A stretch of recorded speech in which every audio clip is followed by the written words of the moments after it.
Welcome in. I'm Zachary Grady, and this is the Empire State of Mind. I repeat, it doesn't matter for quarterback Tommy Grady and wideout Malachi Jones.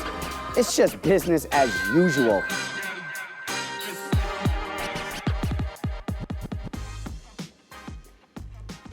What's up? What's going on? Welcome in. I'm Zachary Grady, and this is the Empire State of Mind. It may only be the Eastern Conference semis, but the Nets and Bucks second-round matchup has an NBA Finals feel to it. Brooklyn and Milwaukee were the top two teams in the NBA in scoring this season. You have a two-time MVP on one side in Giannis Antetokounmpo, and on the other side, two former league MVPs in Kevin Durant and James Harden. We go to Barclays for Game 1.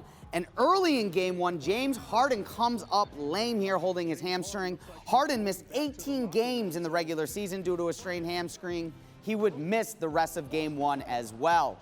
PJ Tucker here with a little defense early, throwing it up for the Greek Freak who slams it down. Giannis would have 34, 11, and 4 assists as he gets the end one here on Blake Griffin, but it would be way too much of the Nets as Kevin Durant hits Kyrie Irving here for the pretty up and under.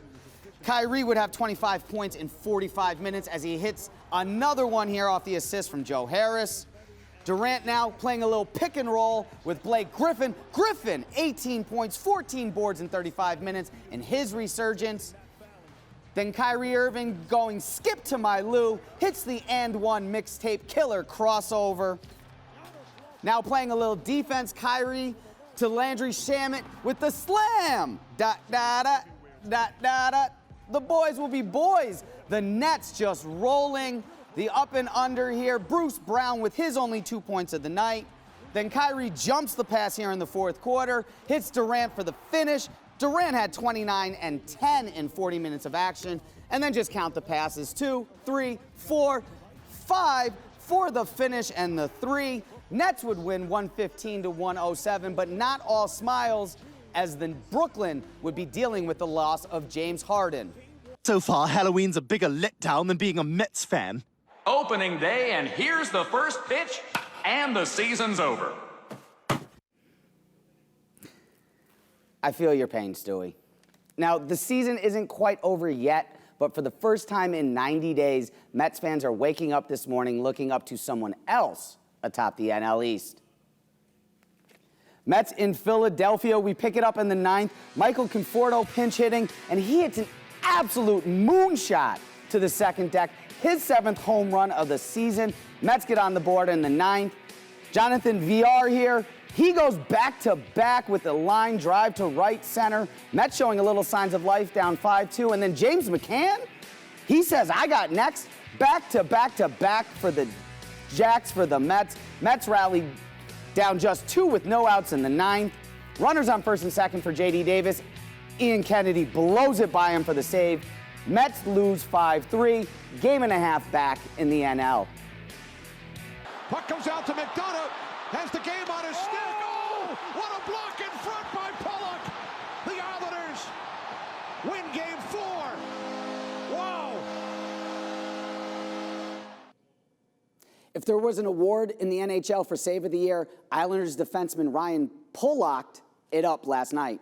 Down with 6 seconds remaining, former Ranger Ryan McDonough hit the B button, put a nasty spin move on the Islanders goalie, and with an empty net, it was Pollock's kick save and a beaut that secured the Game 4 win for New York. The series shifts back south to Tampa for Game 5 on Monday. There's no better person out there on or off the field. If you don't like Malachi Jones, you don't like puppies or Santa Claus. That is what head coach Tom Menace said about his star wide receiver Malachi Jones after re-signing with the Albany Empire. Jones played in the Empire in 2018 and 19. He was the AFL wide receiver of the year. Both years, he had 54 touchdowns and 2,500 receiving yards. This is Jones' second stint in the NAL. He was the NAL Rookie of the Year in 2017 for the High Country Grizzlies. Dads, thanks again for joining us today. Make sure you lace up your Air Monarchs. We got our baby blues on for Father's Day. Have fun, and then always keep making sure that you're living life with an Empire state of mind.